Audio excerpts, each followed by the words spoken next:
먼저 성탄절 광고를 좀 드리겠습니다. 지난 주일에 광고했던 것처럼 또 우리 모든 성도님들에게 문자로 광고 보내드렸던 것처럼 이번 성탄절 금요일에도 마찬가지로 우리가 다 비대면 영상 예배로 드려야 합니다. 동일하게 새벽 예배가 있습니다. 오전 6시 이 시간에 성탄 새벽 예배가 그대로 영상으로 있겠고요. 그리고 9시 예배, 11시 예배가 영상으로 송출됩니다. 9시, 11시 두 번 성탄절 예배가 있다 기억하시고, 또 한 가지는 그날 당일 저녁이 금요일입니다. 우리 금요 기도회 하는 시간보다 30분 앞당겨 8시부터 우리 유튜브를 통하여서 또 줌을 통하여서 여러분들과 함께 찬송 부르고 또 예수님 탄생하신 것을 축하하는 그런 작은 축하 행사를 좀 나누려고 합니다. 아마 작은 음악회 같이 될 것 같은데요. 여러분들 금요일 저녁에도 8시에 영상으로 모인다, 여러분 기억하시고 많은 관심과 또 참여를 부탁드리겠습니다. 아무쪼록 성탄절에 우리가 다 같이 모일 수 없는 지금 상황이지만 그럼에도 불구하고 우리를 위하여서 이 땅에 오신 예수님을 기억하고 오히려 더 깊은 의미를 묵상하면서 그렇게 보낼 수 있는 뜻깊은 성탄절이 되기를 축복합니다. 오늘 그리고 내일은 유다서의 말씀을 함께 묵상하겠습니다. 이 편지를 쓰고 있는 유다는 자기 자신을 예수 그리스도의 종이요 야고보의 형제인 유다라고 밝혔습니다. 그래서 전통적으로 추정하기를 바로 예수님의 형제인 야고보 그리고 그의 형제인 유다라고 그렇게 보고 있습니다. 유다 역시 당시 초대교회의 지도자였을 것이다 라고 봅니다. 인상적인 것은 이 유다가 예수님과 그런 혈연 관계에 있음에도 불구하고 그것을 내세워 말하기보다는 나는 예수 그리스도의 종입니다 라고 겸손히 말하는 것을 보면 유다는 그리스도를 위하여, 예수님 위하여 살아가는 삶, 그저 혈연적으로 육체적으로 관계가 있는 자가 아니라 정말 그의 삶이 오직 예수 그리스도를 위해 살아가는 주님의 종된 자입니다 라고 하는 이 확실한 의지와 고백을 가지고 있었던 그런 사람이었음을 우리가 엿볼 수 있습니다.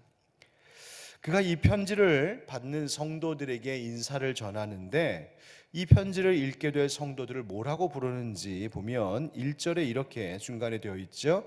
부르심을 받은 자, 곧 하나님 아버지 안에서 사랑을 얻고 예수 그리스도를 위하여 지키심을 받은 자들에게 편지하노라. 2절, 긍휼과 평강과 사랑이 너희에게 더욱 많을지어다. 아멘. 여러분, 이 말씀을 보면 성도가 어떤 사람인지 알 수 있습니다. 성도란 어떤 사람인가? 첫 번째, 부르심 받은 자들입니다. 어둠에서 빛으로, 사망에서 생명으로 불러냄을 받은 자들입니다. 그리고 거룩한 사명을 위하여서 부름받은 자들, 구원받은 자들이 바로 성도들입니다. 그리고 곧 하나님 아버지 안에서 사랑을 얻고 사랑을 얻은 자입니다. 여기서 아버지 하나님의 사랑, 바로 아가페 사랑입니다. 하나님의 사랑, 그 조건 없는 아가페의 사랑이 부어진 자들, 바로 그들이 성도들입니다. 사랑받기 위해 태어난 사람들, 하나님의 사랑이 부어진 자들이 바로 성도들입니다. 그리고 예수 그리스도를 위하여 지키심을 받은 자들, 무슨 말입니까? 이 말은 예수 그리스도 안에서 또 예수 그리스도로 인하여 전능하신 하나님의 지키심, 그 보호하심과 돌보심을 받는 자들이라는 말입니다. 그가 바로 성도들입니다. 여러분 기억하십시오. 이것이 얼마나 복된 사람들의 모습입니까? 우리는요, 어둠에서 빛으로 불러냄을 받은 구원받은 사람들입니다. 하나님의 끝이 없는, 다함이 없는 사랑이 부어진 자들, 그 사랑을 지금도 받고 있는 사람들입니다. 그리고 우리가 예수 그리스도 안에 있음으로 모든 것으로부터 안전하게 지키시고 보호하시는 하나님의 은혜를 입은 자들이 성도들이요, 바로 저와 여러분들이 그 성도입니다. 여러분, 이보다 더 큰 은혜, 이보다 더한 감사가 어디에 있겠습니까? 요즘 많이 힘들고 답답하시고 또 어려우시겠지만 오늘도 이 아침에 기억하면 좋겠습니다. 그렇습니다. 하나님, 내가 부름받은 성도입니다. 하나님 아버지의 그 끝없는 사랑에 부어지고 있는 사람입니다. 그리고 하나님께서 예수 안에서 나를 지키고 보호하고 계신 줄 믿습니다. 여러분, 이러한 귀한 은혜, 그 특권을 받은 하나님의 성도, 하나님의 자녀라는 사실을 잊지 마시고 주님 베풀어 주시는 긍휼과 평안과 사랑 안에 거하시는 여러분들이 될 수 있기를 예수 그리스도의 이름으로 축복합니다. 유다가 이 편지를 썼던 이유가 뭘까? 지금 이 편지를 받고 있는 성도들, 그 공동체 안에 들어온 거짓 교사들에 대한 심판의 경고를 주기 위하여 이 편지를 쓰고 있었습니다. 4절 말씀에 그 사람들을 뭐라고 표현했냐면 가만히 들어온 사람 몇이 있음이라. 그러니까 조용히 은근 슬쩍 들어와서 그 공동체를, 그 교회를 회방 놓고, 영적으로 회방 놓고 있는 사람들이 있다는 것입니다. 이 사람들이 어떤 사람이라고 말하냐면 이 사람들은 경건하지 못하고 하나님의 은혜를 방탕한 것으로 바꾸는 사람들, 그리고 예수 그리스도를 부인하는 자들이라고 말하고 있습니다. 특별히 여기서 하나님의 은혜를 방탕한 것으로 바꿨다는 말이 뭘까 잠시 나눠보면 바로 이 영지주의 이단들을 이야기하고 있는데, 이 사람들은 영과 육을 이원론적으로 분리하여서 말하고 가르쳤던, 그것을 주장했던 사람들입니다. 그래서 영은 거룩하고 선한 것이고 육은 부정하고 악한 것이라고 믿었습니다. 그래서 중요한 것은 이 선하고 거룩한 영의 구원을 받는 것인데, 그래서 영적인 지식을 깨닫고 알아 영이 구원받는 것에 있어서 이 육신은 아무런 영향력을 미치지 못한다고 여겼습니다.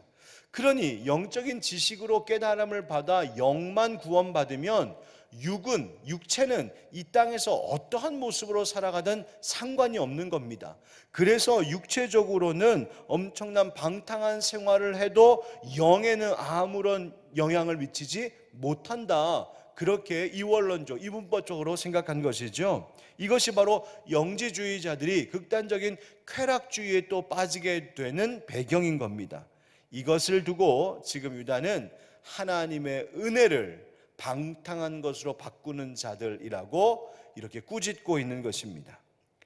또 여기에는 우리가 요한서신에서도 살펴보았던 것처럼 예수 그리스도께서 이 땅에 성육신 하신 하나님이라고 하는 것을 거부하는, 부인하는 것도 관련되어 있습니다. 자, 이런 사람들이 바로 이 교회 공동체 안에 가만히 들어와서 그들의 신앙을, 다른 사람들의 신앙을 변질시키고 그런 가르침을 계속 주고 있었습니다.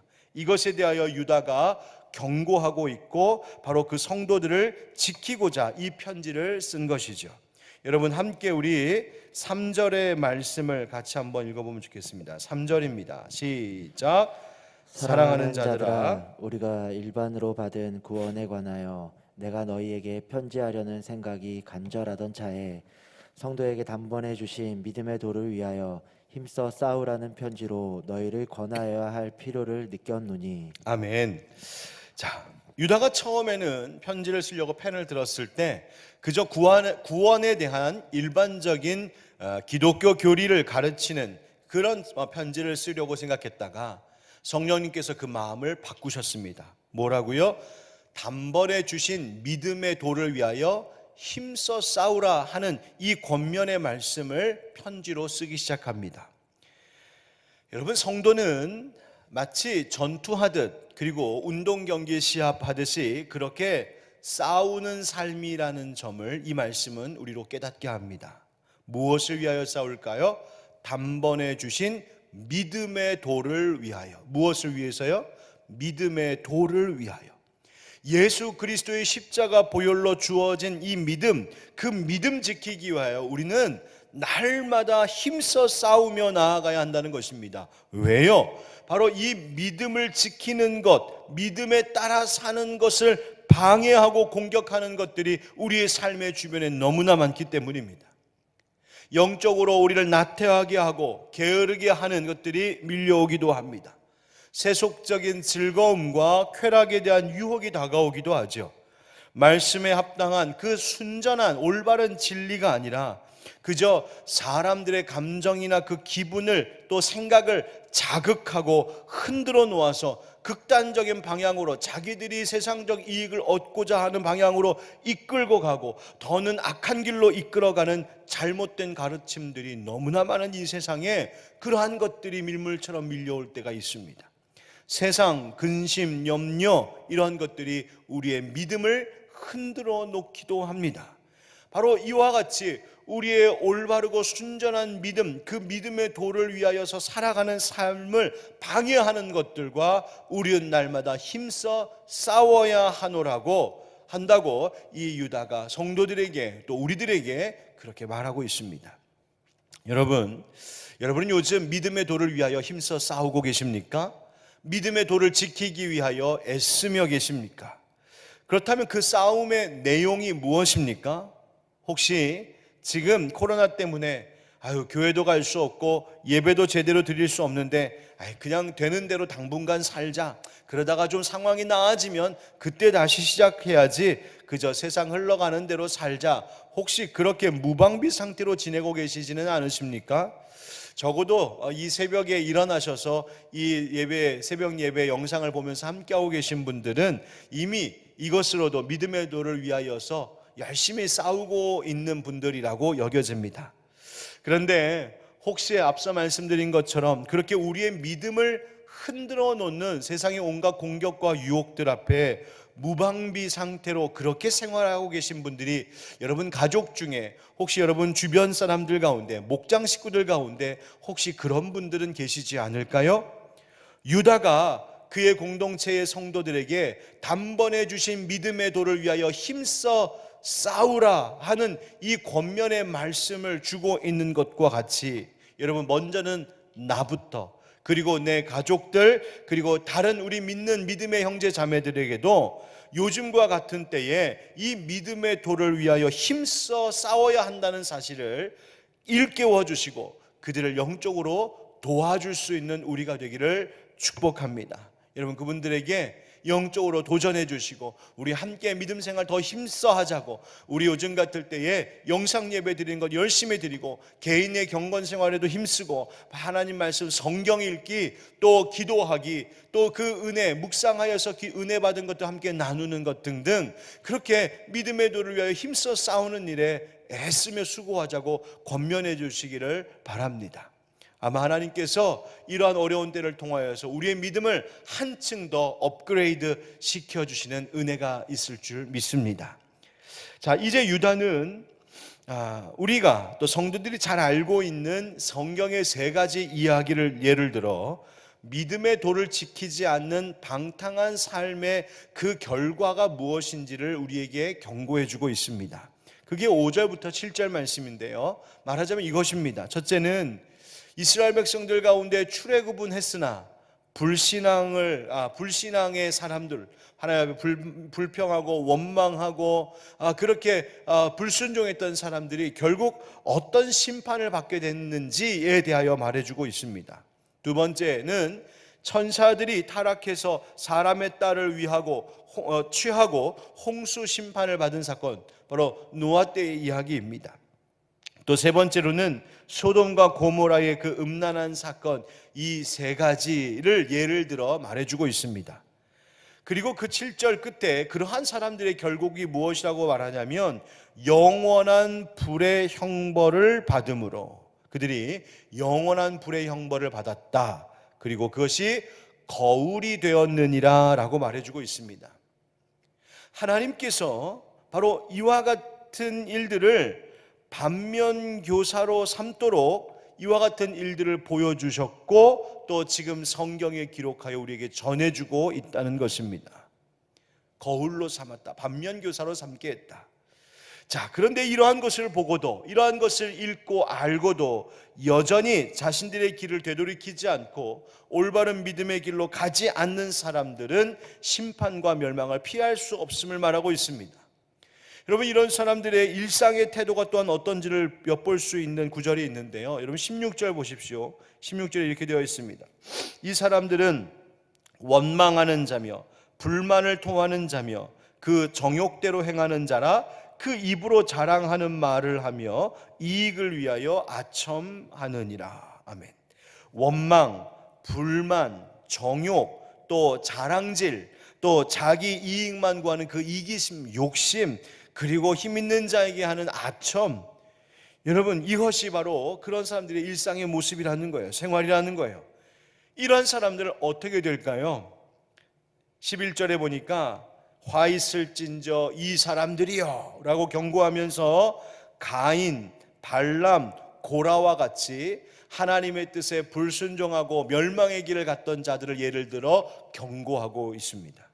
그리고 12절부터 보면 이렇습니다. 12절 13절에 그들은 기탄 없이 너희와 함께 먹으니 너희의 애찬의 암초요 자기 몸만 기르는 목자요 바람에 불려가는 물 없는 구름이요 죽고 또 죽어 뿌리까지 뽑힌 열매 없는 가을나무요 자기 수치의 거품을 뿜는 바다의 거친 물결이요 영원히 예비된 캄캄한 흑암으로 돌아갈 유리하는 별들이라. 아멘.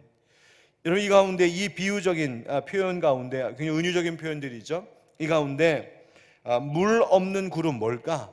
비를 기다리는 사람들에게 구름은 기쁜 소식입니다. 근데 그 구름이 와서 머리 위에 있는데 물 한 방울, 즉 비 한 방울 내리지 않는 물 없는 구름, 무슨 말인가요? 무익하다는 것입니다. 아무 소용이 없다는 이야기예요. 또 죽고 죽어 뿌리까지 뽑힌 열매 없는 가을나무. 여러분, 가을의 나무는 열매를 봐야 되는 나무입니다. 그런데 죽고 또 죽어 뿌리채 뽑힌 가을나무랍니다. 아무 열매를 기대할 수 없는 쓸모없는 나무. 여러분, 믿음의 도를 지키지 못하고 그 패망의 길, 멸망의 길로 가는 자들의 결국이 이러한 것이라고 경고하고 있습니다. 여러분, 우리의 삶이 이와 같은 모습이어서는 안 되지 않겠습니까? 우리의 인생 마지막 끝에 아무런 열매가 없노라고 무익한 삶이었다. 여러분, 이렇게 되면 안 되지 않겠습니까? 어떻게 해야 될까요? 오늘 주신 말씀처럼 오늘도 내가 하나님의 은혜를 받은 성도임을 기억하고 믿음의 도를 위하여서 힘써 싸우는 일에 우리가 수고해야 할 줄 압니다. 성탄절 며칠 남겨두지 않고 있는 오늘 우리가 주님을 위하여 과연 나는 이 믿음의 도를 지키기 위하여서 어떤 영적인 싸움을, 그 도전을 오늘도 계속 해나가고 있는지 우리 스스로를 돌아보시고 실천할 수 있는 우리 복된 성도님들 되시기를 예수 그리스도의 이름으로 축원드립니다. 아멘.